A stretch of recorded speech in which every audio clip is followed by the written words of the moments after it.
आज एका शोध मोहिमेवरती पण जायचं. टेस्टोस बूस्ट.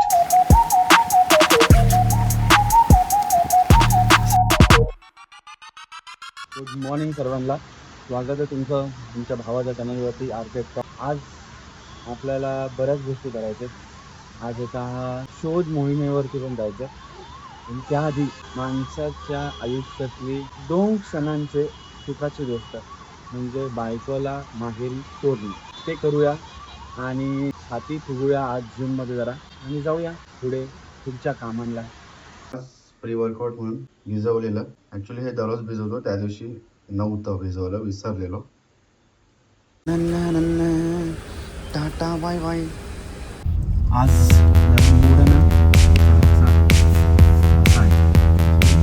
तोडूया चेस्ट, हेवी मारूया हेवी, पण परफेक्शनचा नाद नाही करायचा अजिबात. परफेक्टच मारायला.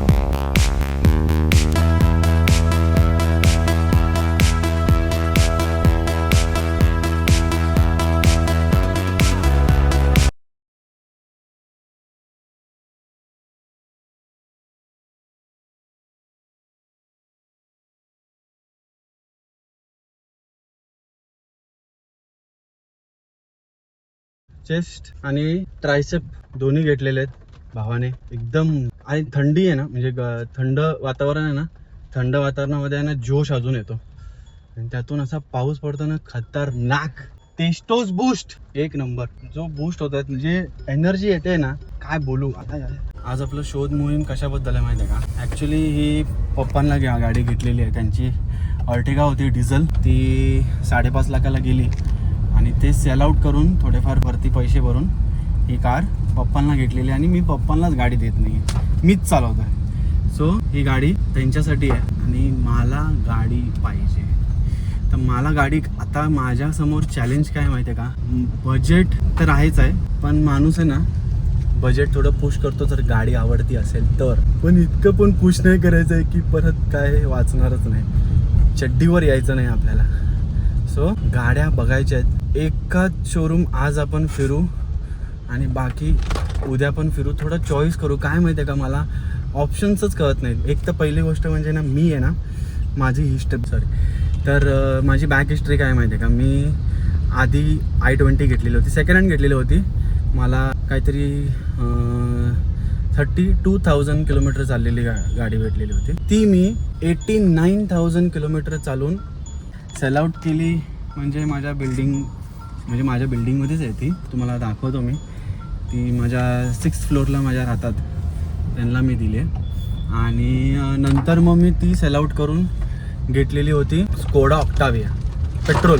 सो मला पेट्रोलचं असं काय म्हणजे एवढं काय हे नाही, कारण माझं रनिंग आहे.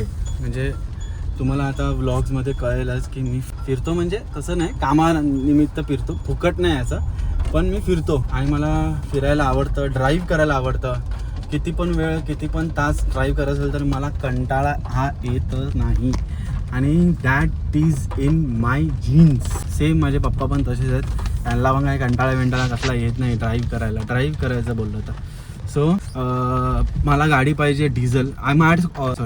स्कोडा ऑक्टाविया मी पेट्रोल घेतलेली होती.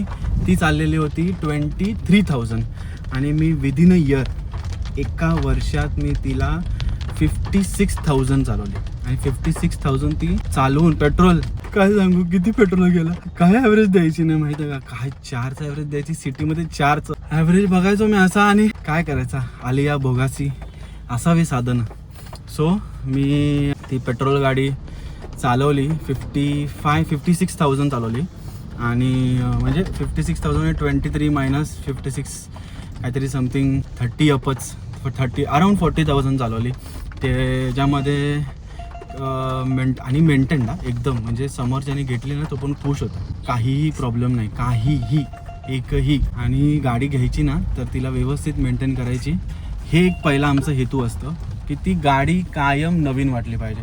इवन अर्टिगा पण आम्ही जेव्हा विकली ना त्याच्या आधी मी तिला नॉनस्टॉप नाही पण ठाण्यावरनं सुरतवरनं मिरजवरनं सुरतवरनं पुन्हा मिरज एवढं ट्रॅव्हल करून मी ती गाडी विकली. म्हणजे तिला का एकही म्हणजे जस्ट लेके चलाव ऐसा गाडी आपण रखे थे.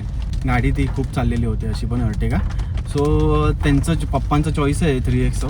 तर त्यांना आणि त्याची स्टोरी मी अजून कवर केली नाही. ती स्टोरी पण मी सांगेन. काय थोडं अजून तो तसा मूड नाही माझा. सो स्कोडा ऑक्टाविया मी विकून मला झाले असतील आता 3-4 महिने. आणि 4 महिने झाले गाडी मी अजून तशी बघत नव्हतो, कारण उन्हाळा होता आणि गाडीची काय तेव्हा तोपर्यंत काय अशी वाटत नव्हती गरज. आणि म्हणजे कामं थोडी रखडलीच गाडीमुळे, पण कशी अर्टिगा होती नंतर मग कायच नव्हतं. मग ही गाडीला वेटिंग होती. मग ही गाडी आता आणली. आता म्हणलं मला आपण बघूया, कारण मला पाहिजे डिझेल. कारण मला माहिती आहे की आपला DNA डिझेल काय पेट्रोल का नाही आहे. कारण तुम्ही एकदा स्कोडा ऑक्टाविया पेट्रोल चालवली ना, पावर तर एक नंबर आहे. एक नंबर पावर. म्हणजे घाटात अजिबात कुठे लॅग नाही काय नाही. ही घापघूप गाडी एकदम फटाफट जाते पळते. पण त्याचं सीन काय माहिती आहे का, पेट्रोल खूप खाते. आणि आता तर ते E20 आणि E85 नको, पेट्रोल नको आहे मला. मी डिझेल मला परवडेल. ते DPF मी 17 वेळा त्याला मी कसं क्लीन करायचं ते मला माहिती आहे, ते मी करीन. डिझेल गाडी बघायची आहे मला. आणि डिझेलमध्ये काहीही ऑप्शन्स नाहीत. पहिली गोष्ट म्हणजे मी पहिला विचार करत होतो सेल्टॉस किंवा किया वगैरेचं. तर किया मला नेक्स्ट म्हणजे सेम Hyundai आणि किया सेम आहेत. त्यापेक्षा बेटर मी क्रेटा घेईन. पण क्रेटा माझ्या मित्राकडे आहे आणि मला तीच गाडी परत घ्यायची नाही आहे. सो ऑप्शन्स काय आहेत, ऑप्शन्स 7 सीटर भेटली तरी बेस्टच आहे. सो ते ऑप्शन्स आपण आज शोधूया. एखाद शोरूममध्ये जाऊया, कारण काम पण आहे आपल्याला. पण बघूया, मी तुम्हाला दाखवेन की मला काय आवडतं आणि काय नाही आवडत. आणि ह्यावरनं तुम्हाला कळेल की मी किती चूजी आहे, किती चॉईस आहेत माझे, की मला असं नको तसं नको असं. चलो भेटूया. नाश्त्याला आज अंडी आणि हे ओट्स आहेत. त्याच्यामध्ये दुनियाभरची फळं आहेत. केळ, ॲपल आणि डाळिंब आणि थोडेसे ड्रायफ्रुट्स. ओट्सच दिसत नाहीत. थांबा, ओट्स आहेत. 7 वाजता एकतर शोरूम बंद होता आणि माझं काम झालं 7:30 वाजता. सो कामामुळे मला काहीही करता आलं नाही. आणि म्हटलं आता काय लवकर आलोय तर थोडंसं सायकल चालवायला जाऊया.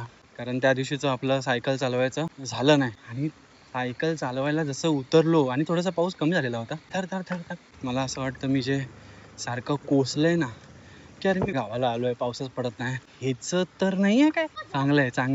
चांगलं प्रेम आहे माझ्यावरती देवाचा. सो मला असं म्हणायचं आहे की आज ना मी सकाळी आहे ना, जेव्हा उठलो तेव्हा एवढी झाडांना फुलं आलेली ना भरपूर. आणि त्या झाडांना फुलं आल्यानंतर आई खूप खुश झाली. म्हटलं बापरे किती फुलं आली आहेत, माझ्या बागेत किती फुलं आली आहेत. सो फुलं आल्यानंतर तिने ते फुलं कट केली आणि ती देवाला थोडीफार अशी वाटेत वगैरे टाकून तिने ती ठेवली. आणि मग ती ठेवल्यानंतर मला असंच त्यांच्याकडे बघून असं वाटलं की ते पुन्हा दुसऱ्या दिवशी तिसऱ्या दिवशी फुलं देतात. म्हणजे मला असं वाटलं की त्यांच्याकडनं शिकण्यासारखं किती गोष्टी आहेत. आपण नेहमी फुलं देत राहायचं, नो एक्सपेक्टेशन्स, पण फुलं देत राहायचं. कारण आहे की जर आपण फुलं देत राहिलो तरच आपल्याला किंमत आहे, अन्यथा आपल्याला किंमत नाही. एखादं झाड आहे त्याला फुलंच येत नाही, आपण किती कोसतो त्याला, अरे यार ह्याला फुलंच येत नाही. पण एकदा ते झाड फुल द्यायला लागलं की मग आपण किती मस्त बोलतो, अरे हां रे फुल येतंय, किती भारी येत आहेत फुलं, किती भारी येत आहेत. So moral of the story is की जे यंग बॉईज आहेत, जे अजून काय करत नाही आहेत किंवा अजून काही त्यांचं आयुष्यात त्यांना मार्ग दिसत नाही किंवा मार्ग भेटत नाही, त्यांनी होप्स सोडू नका. लोक जी आहेत ती तुमची फुलं आल्यानंतर तोडणार आहेत, तुमच्यावरती प्रेम करणार आहेत. पण जोपर्यंत तुम्हाला फुलं येत नाहीत तोपर्यंत तुम्हाला संयम, पेशन्स ठेवायचा आहे. आणि आज नाही उद्या नाही, कधी ना कधी प्रत्येकाला फुल येतं. So be positive always.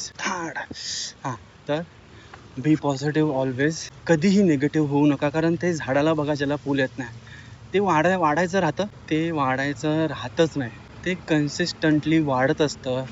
ते पानं नवीन फोडत असतं, पानं नवीन प्रोड्यूस करत असतात आणि ते वाढत असतं कंटिन्यू. जे सुकलं ते पाडत असतं, जे सुकलं म्हणजे माझं काय म्हणणं आहे, जे चुकलं ते सोडून द्यायचं आणि चांगल्या गोष्टीकडे नेहमी फोकस करत जा आणि नेहमी पुढे जात जात जात एक ना एक दिवस फुलं येतील. आणि पण म्हणजे त्याही पुढचं सांगतो, फुलं एकदा यायला लागली ना की मग खूप प्रेम भेटतं सगळ्यांना. त्या प्रेमाला भुलू नका. आपलं काम फुलं द्यायचं आहे. म्हणून मला फुलं येत आहेत या माझ्यातही कधी जाऊ नका. कारण फुलं येणं ही कुठे ना कुठे मेहनत, कन्सिस्टन्सी आणि देवाची करणी असते. सो देव ती फुलं कधी पण खूप बंद करू शकतो. सो कधी पण किती पण फुलं आली, इगो ठेवायचा नाही. हे तर मी माझ्या लाईफमध्ये मी अप्लाय करतो की किती फुलं आली, काही जरी झालं तरी अजिबात इगो ठेवायचा नाही. जसं आहे आपण तसंच राहायचं. कारण ते आपल्याला हेल्प करतं फुलं नवीन आणायला आणि लोकांना तोडू दे फुलं. अरे देऊ दे. सुख देण्यात मजा आहे, सुख घेण्यात मजा नाही आहे. सुख देण्यातच खरा अर्थ आहे. हे तर या एजला आत्ता या टायमाला तर मला कळतंय. ए भाई जा जा जा जा जा, तुला लेट होत असेल जा. आणि देव प्रत्येकाला फुलं आणतो हा, एवढं लक्षात ठेवा. So be positive, be low, always be energetic आणि सतत स्वतःसाठी काय ना काय करत राहा. माणूस आपल्या स्वतःकडे जे आहे ना ते समोर देतो. माझ्याकडे जे आहे ते तुम्हाला मी देतोय. सो प्रेमाने घ्या आणि लाईक, शेअर, सबस्क्राईब करायला विसरू नका. आपण पुढे खूप ॲडव्हेंचरस गोष्टी बघणार आहे. भेटूया पुढच्या ब्लॉगमध्ये. वाटतोय की नाही? वाढलाच पाहिजे ना भावा.